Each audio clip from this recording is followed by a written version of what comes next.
My 28M girlfriend, 26F, told me I have no say because we're not married.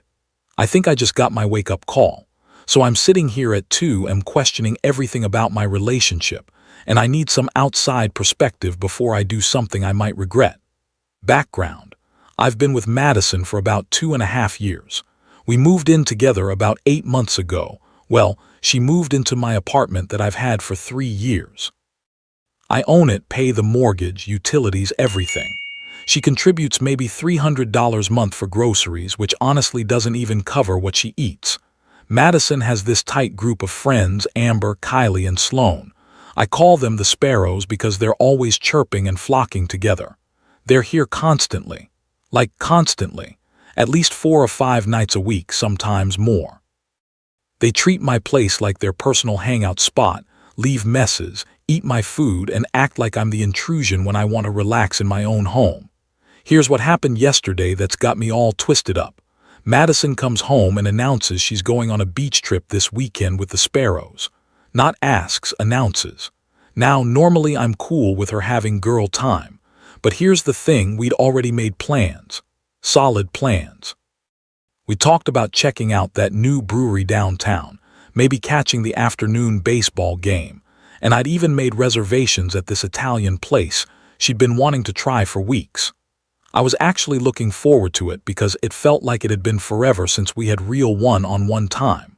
So when she announced this beach trip, completely disregarding our existing plans without even a sorry, but I felt something shift. I said something like, "Oh, when did you guys plan this? Would have been nice to know earlier since we talked about checking out that new brewery this weekend, and didn't I make those dinner reservations for Saturday?" She rolled her eyes. "We just decided yesterday, it's not a big deal." "I mean, it's fine," I shrugged. "I just wish I'd known sooner. I was looking forward to trying that IPA they have on tap." "Ryan, seriously. You're being clingy." "Clingy? I just said I wish I'd known earlier. We live together, it's normal to—" "That's exactly the problem," she snapped, turning to face me with this look I'd never seen before. "You think because we live together you get to have opinions about everything I do. Well, you don't get to have an opinion about what I do because we're not married. This is my life and my decision." The way she said it. There was this coldness in her voice I'd never heard before. Like I was some random guy she barely knew instead of someone she's been with for over 2 years. Someone who's been supporting her, giving her a place to live, dealing with her friends taking over my space constantly. I just stood there for a minute and something clicked. Not in an angry way, but more like clarity. Like when you've been trying to solve a puzzle and suddenly see the whole picture. She continued, "Besides, you knew I wasn't the type to ask permission when we started dating. That's not changing now. The thing is, she's right about one thing, we're not married, but that goes both ways, doesn't it?" I didn't say anything else, just nodded and went to the bedroom. She left this morning for her trip, kissing my cheek like nothing happened, telling me she'd be back Sunday night. But here's what's been eating at me. I've been thinking about all the ways I've compromised over the past 2.5 years, and how I've always been the one to adjust. Every time her friends needed her, our plans got shelved. Every time the Sparrows wanted to hang out, I lost my evening. Every time there was a friend emergency, I was the understanding boyfriend who said, "Of course, go ahead." I've given up my home gym to make room for her vision board corner. Yes, that's a thing. I can't watch what I want on my own TV half the time because the Sparrows are always here having their wine nights or whatever. I've rearranged my schedule countless times to accommodate her social life. And in return, I get told I don't have a say because we're not married. What really gets me is that I had genuine excitement about this weekend. I've been working extra hours lately and was looking forward to just connecting with her again. Instead, I'm sitting here alone while she posts beach selfies. My neighbor, Mr. Callahan, older guy, widower, super wise, saw me sitting on my balcony this morning looking like hell. He came over and we got to talking. He didn't say much, just listened, but at the end he said, "Son, sometimes people tell you exactly where you stand with them. Believe them." Read it? I think Madison just told me exactly where I stand. The question is, what do I do with this information? Part of me wants to have a conversation when she gets back, try to work through this. But another part of me is wondering if someone who can dismiss me that easily after 2.5 years is someone I want to build a future with. Has anyone else been in a situation like this, where your partner basically tells you that your opinion doesn't matter because you don't have a ring on their finger? How did you handle it? I'm not looking to get married anytime soon.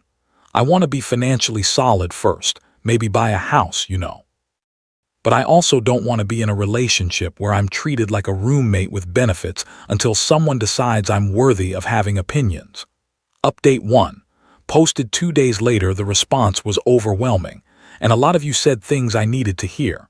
Some harsh truths, but necessary ones. Madison is still at the beach with the sparrows. She's been posting Instagram stories non-stop, drinks, beach poses, the usual. A few stories seemed pointed, like one that said, "Finally free to be myself with her and the girls." Another one, "No asking permission needed." Cool. But here's what I've been doing instead of wallowing. Yesterday, I texted my neighbor Mr. Callahan and asked if he wanted to help me with a project. This guy is retired, bored, and honestly probably the most practical person I know. When I explained the situation, he just nodded and said, "About time, son."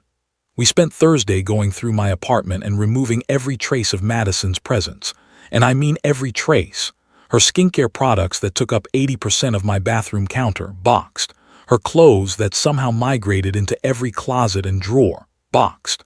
The throw pillows she bought that I always hated, boxed. That vision board corner that used to be my home gym. Dismantled.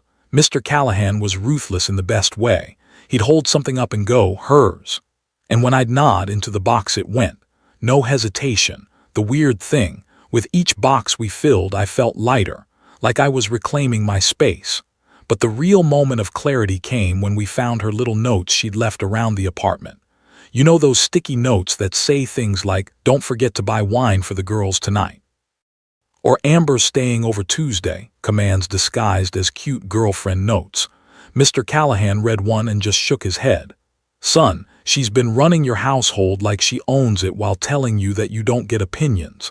That's what we call having your cake and eating it too." Today, Friday, I did something I haven't done in months. I went furniture shopping. Remember how I mentioned she took over my home gym for her vision board corner? Well, I ordered new gym equipment. It'll be delivered tomorrow. I also rearranged the entire living room. The couch is no longer positioned for optimal group conversations, Madison's requirement for the Sparrows' wine nights. It's now facing my TV in a way that's actually comfortable for watching sports. The kitchen table that was always cluttered with her friend's stuff. It's now clear and set up as a workspace where I can actually use my laptop. But here's the kicker, and I admit this might be petty, but Reddit seemed to appreciate petty justice. I changed my Wi-Fi name to "Not Your House, Not Your Rules" and the password to "By Madison." Mr. Callahan thought this was hilarious. He said, "Subtle as a brick through a window, but sometimes that's what people need." All of Madison's boxes are neatly stacked by the door. Her key is sitting on top of them. The apartment feels different now. It feels like mine again. I'd forgotten what that was like. I've also been thinking about what a lot of you said about how she's been treating me. The constant dismissal, the regular canceling of plans, the way her friends act like they live here, the complete disregard for my comfort in my own home. One comment really hit me. "She's been testing your boundaries for 2.5 years and you've been failing every test." That hurt to read, but it was true. She texted me a few times today, mostly just sending memes or complaining about sand. Normal girlfriend stuff. I've been cordial but brief. She has no idea what she's coming home to. Some of you asked if I'm planning to break up with her. Honestly, I'm curious to see her reaction first. Someone who truly cares about the relationship would be horrified to realize how dismissive they'd been and would want to fix things. Someone who doesn't, well, that'll tell me everything I need to know. Mr. Callahan put it perfectly. You've leveled the playing field, son. Now you'll see what kind of player she really is. She gets back tomorrow night. I'll update you all on how it goes. Edit. A lot of people are asking about the legalities of just packing her stuff. She never changed her address, still gets mail at her old place, and has no lease or rental agreement here. I checked with a buddy who's a lawyer, and since she's essentially been a guest who's never paid rent, I'm in the clear. Yes, I know changing the Wi-Fi password might seem childish to some. But honestly, after 2.5 years of being told I don't get opinions while supporting her lifestyle, a little pettiness feels appropriate. Update 2. Posted the next day. Madison came home around 8 p.m. last night, tanned and apparently in a great mood from her beach trip. She walked in chattering about how amazing the weekend was, how the sparrows had such deep conversations, and how she felt so recharged. Then she stopped talking. I was sitting on my couch, which she immediately noticed was in a completely different spot, watching a hockey game on my TV at a volume I could actually hear. I looked up and gave her a casual, "Hey, how was the trip?" Her eyes went straight to the boxes by the door. Then she looked around the apartment, taking in all the changes. The relocated furniture, the cleared spaces, the absence of her stuff everywhere. "Ryan, what is all this?" She pointed at the boxes. "Your things," I said, pausing the game. "Figured you'd want them back." "My things?" She opened one of the boxes and started pulling out her skincare products. "Why are my things in boxes? And where's my vision board corner?" "Oh, that. I set up my home gym again. Haven't been able to work out properly in months." The confusion on her face was slowly turning into something else. She walked around the apartment, seeing how different everything looked. You rearranged everything." "Yep. It's amazing how much space I have when it's just my stuff." That's when she tried to connect to the Wi-Fi and saw the network name. I watched her face as she read, "Not your house, not your rules." First confusion, then recognition, then this slow burn of disbelief mixed with anger. Her mouth actually dropped open a little bit. I had to bite my lip to keep from grinning. "Are you serious right now, Ryan? Deadly serious? What's the password?" "By Madison," all caps. The look she gave me could have melted steel. She tried the password, connected, and then just stood there staring at her phone. I watched the exact moment it sank in that I wasn't bluffing. Her face went from angry to genuinely stunned. Guess she wasn't used to me actually following through on anything. "This is ridiculous. You're acting like a child." "Am I? Because I thought I was acting like someone who's making his own decision about his own life because he isn't married." That's when it hit her. I could see the exact moment she remembered what she'd said to me before leaving. "Ryan, that's not. If this is about what I said that night, I didn't mean it like that." "How did you mean it then?" She sat down on the couch, my couch in its new position, and for the first time in our relationship, she looked genuinely rattled. I don't know, I was trying to make a point about independence." I just shrugged, mission accomplished. We sat in silence for a minute. Then she asked, "So what, you want me to move out?" "I want you to understand something, Madison," I said calmly. "You told me I don't get opinions about your life because we're not married. That works both ways. You don't get to live in my space, use my resources, have your friends treat my place like their clubhouse, and then tell me I'm just a boyfriend who doesn't matter. That's not what I meant, but it's what you said, and more importantly, it's how you've been acting." She tried a different approach. "Look, I know the girls come over a lot, but they're important to me. They're welcome to visit." I cut her off, "But this isn't their second home anymore. This is my apartment that I pay for, where I live and where I make the rules." The arguing went on for about an hour. She went through every stage: denial, anger, bargaining, more anger. She called me petty, fair, controlling, ironic, and immature, rich, coming from someone whose friends leave makeup all over my bathroom. But here's the thing, I stayed calm the entire time. Every boundary I stated was reasonable. Every rule I set was about basic respect. And every time she got heated, I just reminded her, "You're right, we're not married, so this is my house and these are my rules." Around 10 p.m., she started calling the sparrows. I could hear Amber's voice through the phone getting high-pitched and indignant. Madison kept saying things like, "He just completely changed everything. And he's being so unfair." Finally, she hung up and said, "Amber thinks you're having some kind of breakdown. Amber can think whatever she wants, in her own apartment." "What's that supposed to mean?" It means the Sparrows' wine nights are now at someone else's place. That's when she really lost it. Started yelling about how I was trying to control who she could see, how I was isolating her from her friends, the whole manipulation playbook. But I was ready for this. Madison, you can see your friends anytime you want. You can have girls' nights whenever you want. You can take spontaneous beach trips without considering your own boyfriend's feelings, just like you did this weekend. You have complete independence. You're just not doing it in my apartment anymore while disrespecting me in the process. She stormed out around 11 p.m. saying she was going to Amber's and that we'd talk about this when you're being rational. I haven't heard from her since. Mr. Callahan knocked this morning with coffee and a bag of donuts. Heard some raised voices last night. Everything okay, son? When I told him what happened, he just nodded. She'll be back. Question is whether she's coming to apologize or to fight. That'll tell you everything. Right now, I'm sitting in my reclaimed apartment, drinking coffee in my home gym. The equipment arrived this morning and I feel peaceful. For the first time in months, truly peaceful. A few people have asked if I love her. Yeah, I do, but I love myself more. And I'm finally understanding that loving someone doesn't mean accepting disrespect. Edit. Some of you are asking about the friend group dynamics. Honestly, the Sparrows never liked me much anyway. I was always just Madison's boyfriend who happened to own the place they liked to party. They'll be fine without access to my apartment. Final update. Posted 3 days later. Well, Reddit, this saga has come to its conclusion, and honestly, it went exactly how many of you predicted it would. Madison came back Tuesday evening with backup, Amber and Qley. Sloan was strategically absent, according to Amber, which I thought was hilarious phrasing for someone avoiding drama. The three of them walked into my apartment like they were staging an intervention.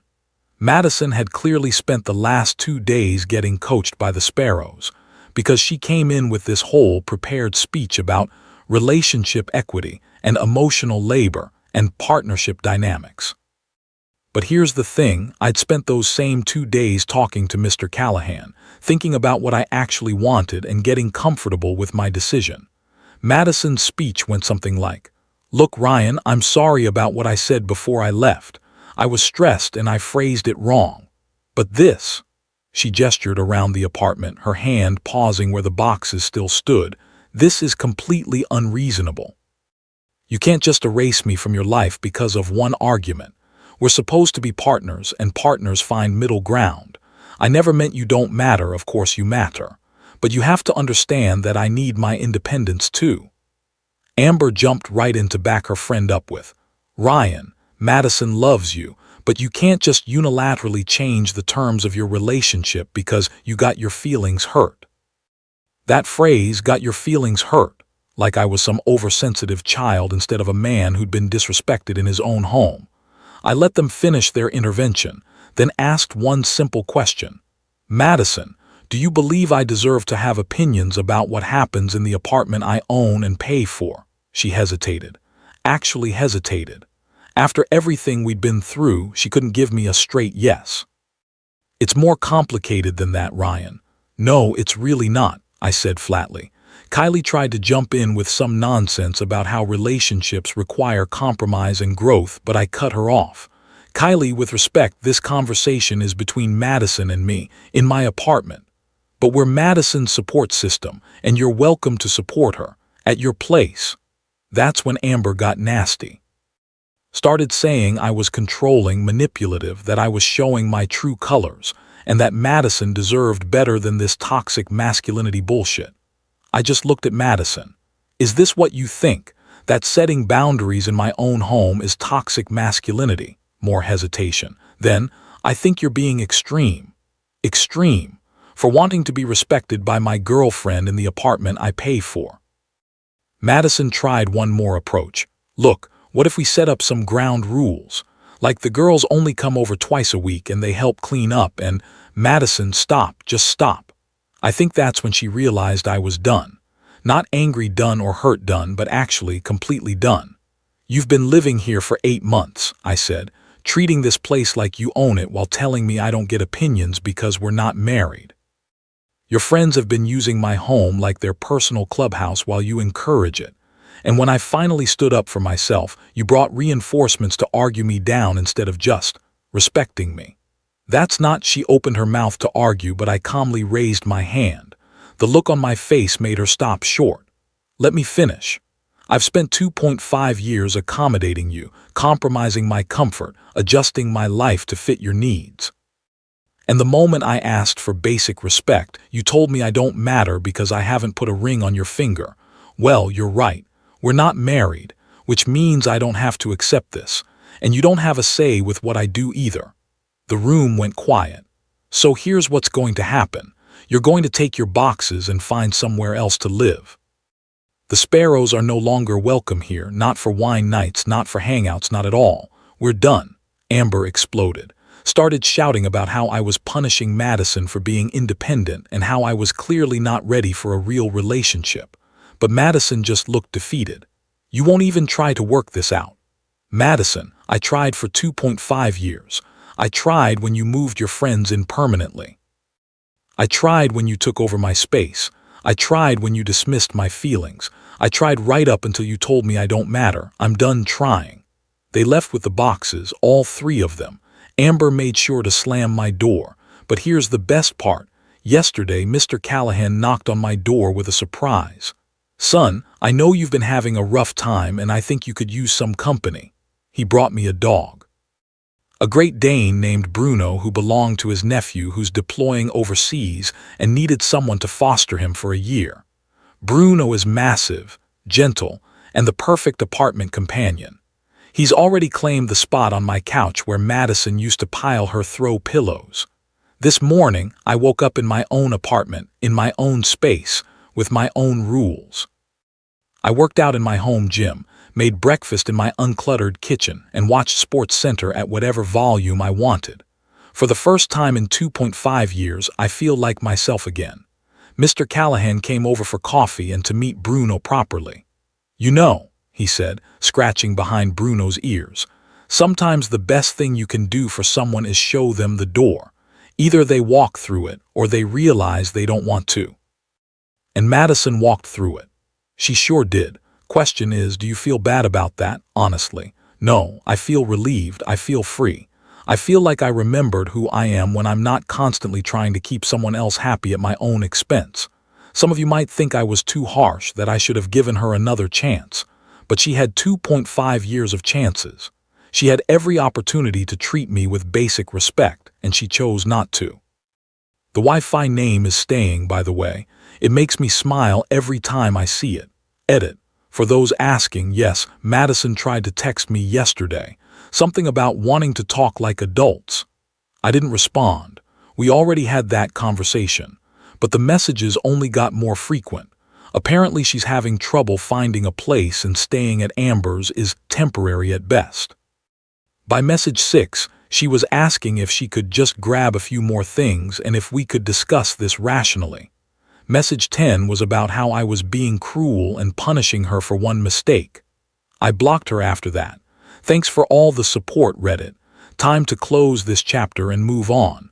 Bruno and I are going to be just fine.